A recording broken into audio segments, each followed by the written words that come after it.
Hi students, 11th English medium காமர்ஸில் இன்னைக்கு third lesson பார்ப்போம். Already 2 lesson பார்த்துருந்தோம். அந்த வீடியோக்கெல்லாம் பாருங்கள். இன்னைக்கு நம்ம தேர்ட் லெசனில் என்ன மாதிரி சொல்லியிருக்காங்கன்றதை பார்ப்போம். பாருங்கள், fundamentals of business third lesson எடுத்துக்கோங்க. ஃபண்டமெண்டல்ஸ் ஆஃப் பிஸ்னஸில் chapter 3 classification of business activities. Right, இதில் முதல்ல ஒரு அருமையான குறள் ஒன்று கொடுத்துருக்காங்க. திருக்குறள். பொருள், கருவி, காலம், வினை, இடனொடு ஐந்தும் இருள் தீர எண்ணி செயல். 5 விஷயம் திருவள்ளுவர் சொல்லியிருக்கிறார். பொருள், மெட்டீரியல் அப்படின்னு சொல்றது. கருவி, மெஷினரி. காலம், டைம். வினை அப்படிங்கிறது செயல், எக்ஸிகியூஷன். ரைட். இடம் அப்படிங்கிறது பிளேஸ். இந்த 5 விஷயம். இந்த 5ம் இருள் தீர எண்ணி செயல். இந்த இடத்துல இருள் அப்படின்னு அவர் எதை மீன் பண்றாருன்னா, டவுட், சந்தேகம் இல்லாம நல்லா பிளான் பண்ணி பண்ணுங்க அப்படின்ற மாதிரி மிக அருமையான ஒரு குறள் இருக்கு. இப்ப நாம உள்ள போவோம். பாருங்களேன், இண்டஸ்ட்ரி அப்படிங்கிற ஒரு விஷயத்தை பத்தி நாம இன்னைக்கு பேச போறோம். 3.01 இண்டஸ்ட்ரி அப்படிங்கிற ஒரு விஷயம். பாருங்க, இண்டஸ்ட்ரின்றதோட கிளாசிபிகேஷன் இருக்கு. இந்த இண்டஸ்ட்ரியை நம்ம எப்படிலாம் கிளாசிஃபை பண்ண போறோம், அதுல என்ன விஷயம்லாம் நம்ம தெரிஞ்சுக்க போறோம் அப்படிங்கறதா matter. Industry refers to economic activities which are connected with conversion of resources into useful goods. இண்டஸ்ட்ரினா என்ன? இண்டஸ்ட்ரினா அது எக்கனாமிக் ஆக்டிவிட்டின்றதுல வருது, பிசினஸ்க்குள்ள வருது. Industry which are connected with the conversion of resources. கவனிங்க, ரிசோர்ஸ் என்ன பண்ணணுமா? கன்வெர்ட் பண்ணணுமா. எப்படி கன்வெர்ட் பண்ணணுமா? Into useful goods. யூஸ்ஃபுல் குட்ஸா ரிசோர்ஸஸை கன்வெர்ட் பண்ணக்கூடிய ஒரு விஷயத்த நாம இண்டஸ்ட்ரின்னு சொல்றோம். The production side of business activity is referred as industry. அருமையான வார்த்தை, அண்டர்லைன் பண்ணுங்க. The production side of business activity is referred as industry. பிசினஸ்ல 2 சைடு இருக்கு. ஒன்னு ட்ரேடிங் சைடு, வாங்கி விற்கிறது. இன்னொன்னு இண்டஸ்ட்ரி. இண்டஸ்ட்ரின்றது ஒரு பொருளை உற்பத்தி செய்தல்.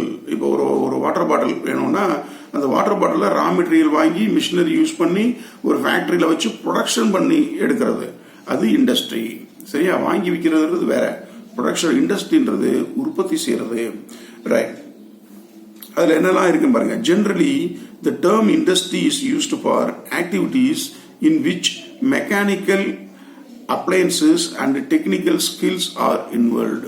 எங்கெல்லாம் மெக்கானிக்கல் அப்ளைன்சஸ், மெக்கானிக்கல் விஷயங்களை அப்ளை பண்ணி டெக்னிக்கல் ஸ்கில்லை யூஸ் பண்ணி ப்ரொடக்ஷன் நடக்குதோ அதெல்லாம் இண்டஸ்ட்ரி அப்படின்னு சொல்றாங்க. ரைட். நாம இன்னைக்கு கைண்ட்ஸ் ஆஃப் இண்டஸ்ட்ரி பத்தி பேச போறோம். கைண்ட்ஸ் ஆஃப் இண்டஸ்ட்ரி அப்படிங்கறதுல முதல்ல 2 விஷயமா அதை நம்ம பைஃபர்கேட் பண்ணிக்கிறோம். First on the basis of activity. கவனிங்க, on the basis of activity. இன்னொன்று on the basis of size. முதல்ல on the basis of activity, அதை மட்டும் டீட்டெயிலா பார்ப்போம். இப்ப இந்த on the basis of activity அப்படின்னு இருக்கிறதுல பிரைமரி, செகண்டரி, டெரிட்டரி அப்படின்னு 3 பிரிக்கிறோம். ஸோ இண்டஸ்ட்ரியை 2 பைஃபர்கேட் பண்றோம். அதுல first on the basis of activity. அந்த ஆன் த பேசிஸ் ஆஃப் ஆக்டிவிட்டியில 3 ஃபர்தரா கிளாசிஃபை பண்றோம். Primary industry, secondary industry, territory industry அப்படின்னு அதை 3 பிரிச்சுக்கிறோம். இப்ப பிரைமரி இண்டஸ்ட்ரி அப்படிங்கிறதுக்கு கீழே ஒரு 2 விஷயம் வருது. ஒன்னு எக்ஸ்ட்ராக்ஷன் இண்டஸ்ட்ரி, இன்னொன்னு ஜெனட்டிக் இண்டஸ்ட்ரி. இதை முதல்ல என்னன்னு பார்த்துருவோம். Right. And the basis of activities அப்படின்னு இருக்கு பாத்தீங்களா, அதுல பிரைமரி இண்டஸ்ட்ரி அப்படின்னா என்னன்னு முதல்ல பார்ப்போம். பிரைமரி இண்டஸ்ட்ரி அப்படின்னா, primary industry is concerned with production of goods with the help of nature. இயற்கையை உறுதுணையாக கொண்டு உற்பத்தி செய்யக்கூடிய விஷயங்கள். ஏன்னா primary industry is concerned with production of goods with the help of nature. It is a nature oriented industry. கவனிங்க, it is a nature oriented industry which requires very little human effort. For example, agriculture, farming, forestry, fishing, horticulture, etc. Is it? These industries may be further subdivided as follows.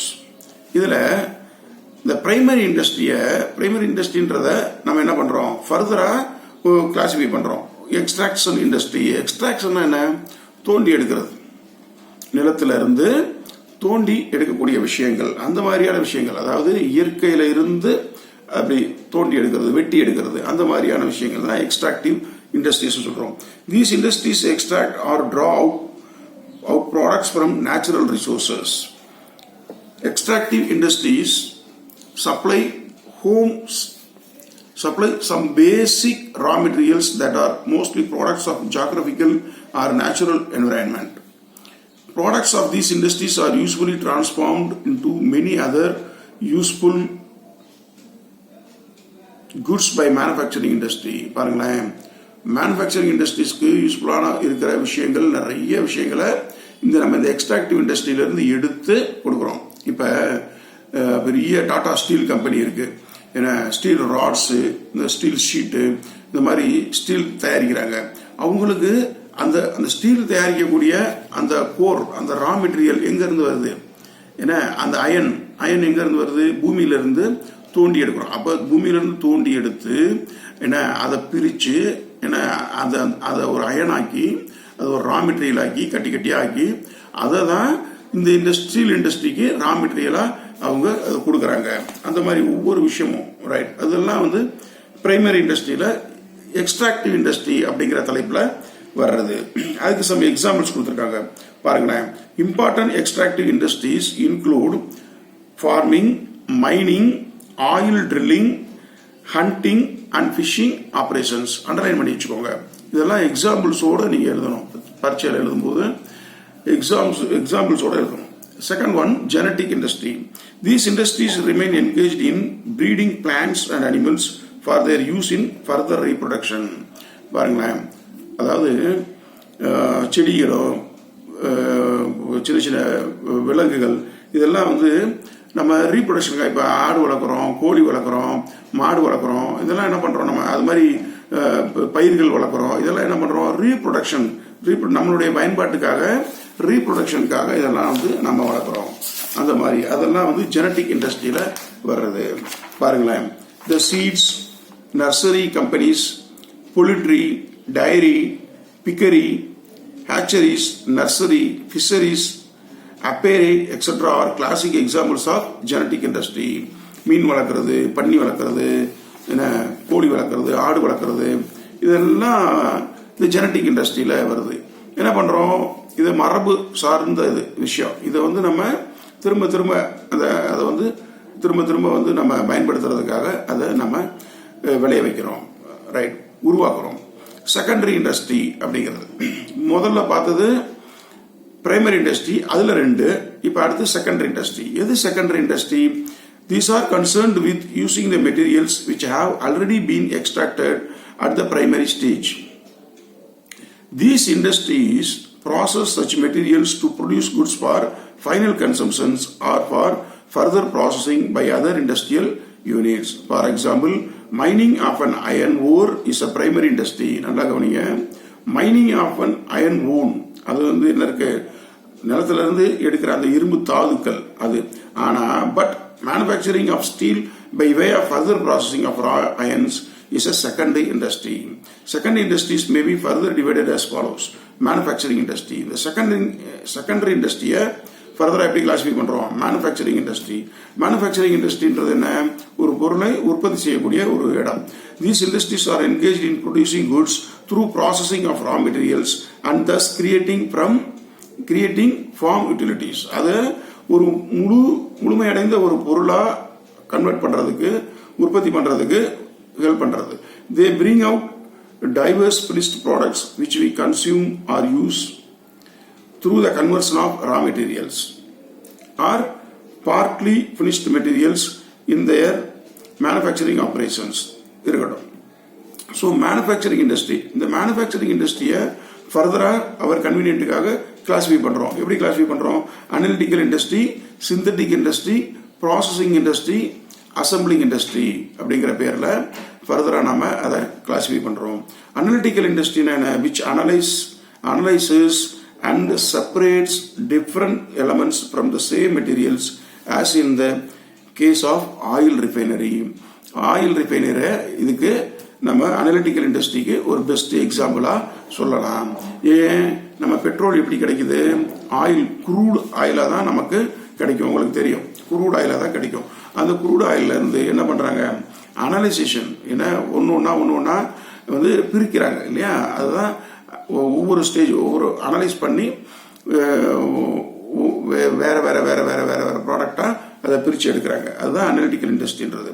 Synthetic இண்டஸ்ட்ரினா என்ன அப்படின்னா, புதுசா ஒரு விஷயத்தை create பண்றது, ரெண்டு காம்பினேஷன்ல புதுசா ஒரு விஷயத்தை கிரியேட் பண்றது. which combines various ingredients into new product as in the case of cement. பாருங்களேன், சிமெண்ட் உங்களுக்கு தெரியும், நம்ம வழக்கமான பயன்பாட்டில் உள்ளது. சிமெண்ட்ங்கிறது என்னது? சிமெண்ட்னு ஒரு விஷயமே ஆக்சுவலாக கிடையாது.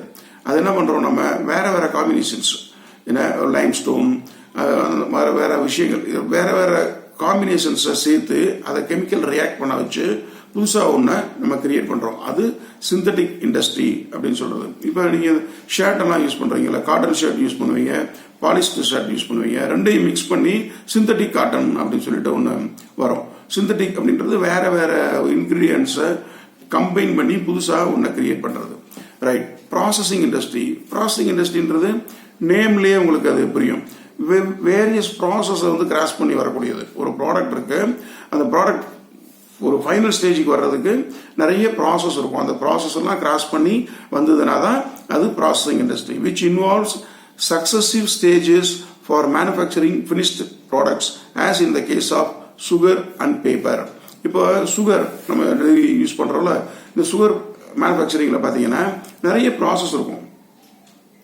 முதல்ல அந்த சுகர் கேனை வந்து கிரைண்ட் பண்ணுவாங்க. ஏன்னா அதை கிரைண்ட் பண்றது, தென் அதை ஹீட் பண்றது, அதுல இருக்கிற மற்ற விஷயங்கள் எல்லாம் பிரிச்சு எடுக்கிறது, அப்படி ஒவ்வொரு ஸ்டேஜையும் அது கிராஸ் பண்ணி வந்து ஃபைனலா தான் அது ஒரு சுகரா ஒரு ஒயிட் கலர்ல அது ப்ளீச் பண்ணப்பட்டு உங்களுக்கு ஒயிட் கலர்ல சுகரா உங்களுக்கு கிடைக்குது. அப்ப சுகருக்கு முன்னாடி அது வேரியஸ் ப்ராசஸ அது கிராஸ் பண்ணி வருது. அது ப்ராசஸிங் இண்டஸ்ட்ரிக்கு ஒரு பெஸ்ட் எக்ஸாம்பிள். தென் அசம்பிளிங் இண்டஸ்ட்ரினா என்ன? நிறைய காம்போனன்ட்ஸ், வேரியஸ் காம்போனன்ட்ஸை அசம்பிள் பண்ணி ஒரு ப்ராடக்டா மாத்துறது. இப்ப கார் எடுத்துக்கோங்க, ஒரு கார்ல வந்து நிறைய பார்ட்ஸ் இருக்கும். அது மாதிரி ஒரு டிவி, ஒரு மொபைல் போன், எதுவா இருந்தாலும் அதுல it includes so many parts. அதெல்லாம் வாங்கி என்ன பண்றாங்க? அசம்பிள் பண்றாங்க. அதெல்லாம் ஒன்னு சேர்க்கிறாங்க. which assembles different component parts to make a new product.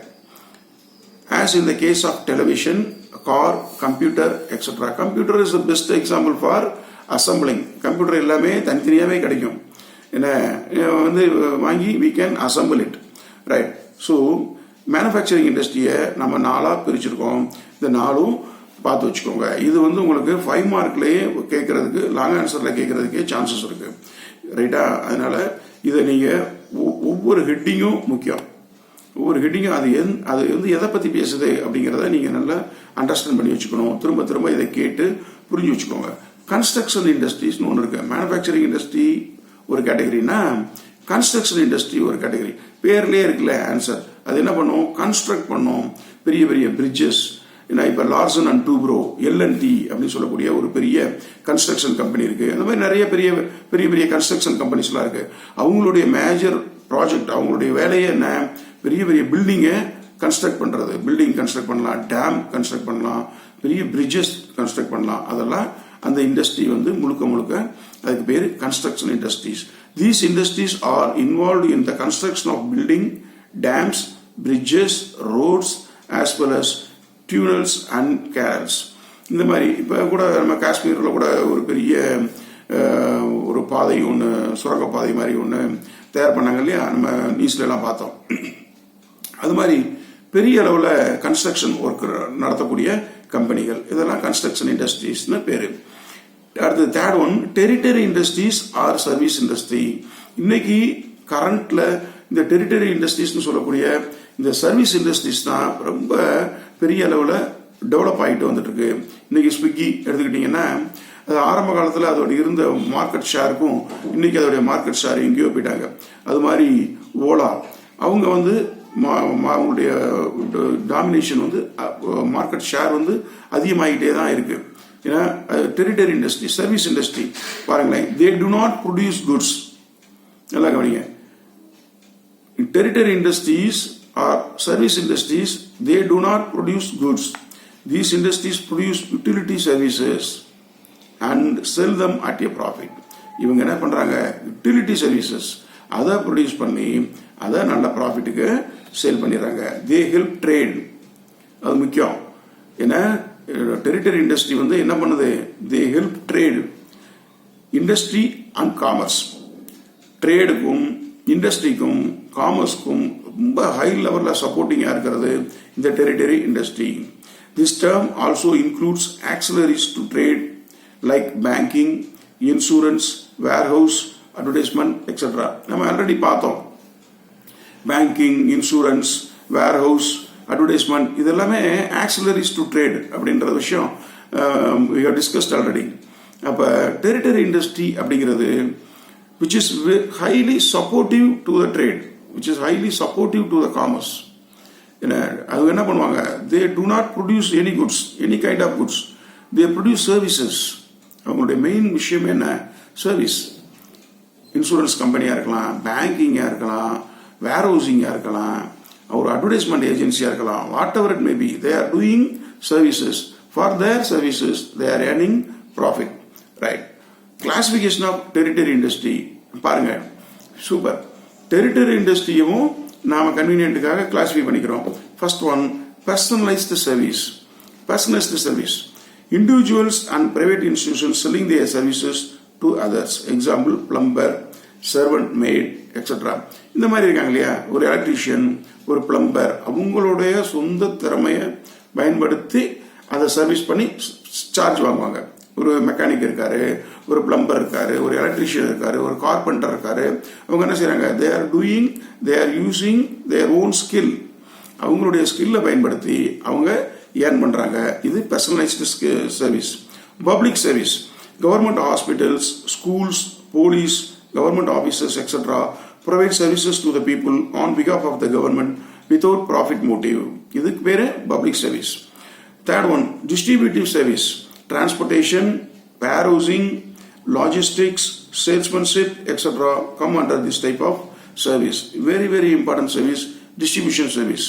ஏன்னா ஒரு ப்ராடக்டை ஒரு பிளேஸ்ல இருந்து இன்னொரு பிளேஸ்க்கு டிரான்ஸ்பர் பண்றது, அது ரொம்ப முக்கியம். டிரான்ஸ்போர்ட் ஃபெசிலிட்டி ஏன்னா மெயினானது காமர்ஸ்க்கு, ரைட். இதுக்கு பேரு distributive service. Then quaternary service, professional or specialized skills and high technology are used to provide this type of service. Example, software development, auditing, research and development, etc. இதெல்லாம் என்னது, ரொம்ப highly professional service இது. ஏன்னா ஒரு software வந்து create பண்றது, புதுசா நம்ம கம்பெனிக்குன்னு எக்ஸ்க்ளூசிவா ஒரு சாஃப்ட்வேர் கிரியேட் பண்றது, ஆடிட்டர்ஸ், இந்த மாதிரி இவங்கெல்லாம் இந்த கேட்டகரியில வர்றாங்க.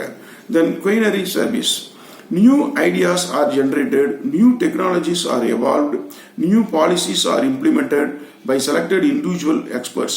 Their decisions influence nations, international institutions, etc. That is investors. இவங்களுக்கு ஹெல்ப் பண்றது, இது ஒரு kind of service. So territory இண்டஸ்ட்ரியமும் நம்ம என்ன பண்றோம், நம்மளுடைய கன்வீனியன்ட்டுக்காக ஃபர்தரா கிளாசிஃபை பண்ணி பார்த்துருக்குறோம், right.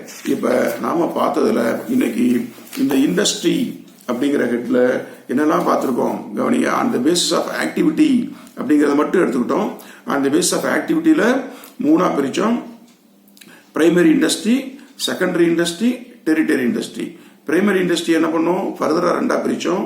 Extraction industry, genetic industry. Extraction இண்டஸ்ட்ரினா மைனிங், ஜெனட்டிக் இண்டஸ்ட்ரினா இந்த ஆடு வளர்க்கறது, கோழி வளர்க்கறது, ஃபிஷரிஸ், அந்த மாதிரி இது. சரி, செகண்டரி இண்டஸ்ட்ரின்னு இருக்கு. அந்த செகண்டரி இண்டஸ்ட்ரி என்ன பண்ணோம், ரெண்டா பிரிச்சோம். ஒன்னு மேனுஃபேக்சரிங், இன்னொன்னு கன்ஸ்ட்ரக்ஷன். மேனுஃபேக்சரிங்ன்றது வேற, கன்ஸ்ட்ரக்ஷன்றது வேற. அந்த மேனுஃபேக்சரிங்கை ஃபர்தரா மூணா பிரிச்சோம். Analytical industry, synthetic industry, processing industry அப்படின்னு மூணா பிரிச்சோம். என்ன கன்ஸ்ட்ரக்ஷன் இண்டஸ்ட்ரினா பிரிட்ஜ் கட்டுறது, டேம் கட்டுறது, இந்த மாதிரி அந்த விஷயங்கள், ரைட். இது வரைக்கும் நாம அந்த பேசிஸ் ஆஃப் ஆக்டிவிட்டியில பிரிச்சு பார்த்துருக்கோம் இண்டஸ்ட்ரியை. அடுத்தது on the basis of size, அதுல எப்படிலாம் பிரிக்கலாம், அந்த பேசிஸ் ஆஃப் சைஸ்ல இண்டஸ்ட்ரி எப்படி பிரிக்கப்படுது அப்படிங்கறத நெக்ஸ்ட் வீடியோல பார்ப்போம். இந்த கொஸ்டினை நல்லா திரும்ப திரும்ப நல்லா பார்த்து வச்சுக்கோங்க. இது உங்களுக்கு நிறைய ஷார்ட் ஆன்சர், லாங் ஆன்சர் எல்லாத்துலயும் இந்த கொஸ்டின் வரும். சரியா? அனலிட்டிக்கல் இண்டஸ்ட்ரினா என்ன, சிந்தட்டிக் இண்டஸ்ட்ரினா என்ன, ப்ராசஸிங் இண்டஸ்ட்ரினா என்ன, ஜெனட்டிக் இண்டஸ்ட்ரி எதை பத்தி பேசுது, எக்ஸ்ட்ராக்ஷன் இண்டஸ்ட்ரி எதை பத்தி பேசுது, மேனுஃபேக்சரிங் இண்டஸ்ட்ரினா எப்படி இருக்குது, கன்ஸ்ட்ரக்ஷன் இண்டஸ்ட்ரினா எப்படி இருக்குது, அந்த மாதிரி ஒவ்வொரு விஷயத்தையும் புரிஞ்சு பாருங்க, புரிஞ்சுக்கிறதுக்கு ட்ரை பண்ணுங்க. ஏன்னா இந்த இண்டஸ்ட்ரியை இந்த கிளாசிபிகேஷன் ஆஃப் இண்டஸ்ட்ரி அப்படிங்கிறத நல்லா புரிஞ்சு வச்சுக்கிட்டீங்கன்னா ஃபர்தரா எல்லா பாடங்கள் படிக்கும் போதும் உங்களுக்கு ரொம்ப ஈஸியா கன்வீனியன்டா இருக்கும். Okay, all the best.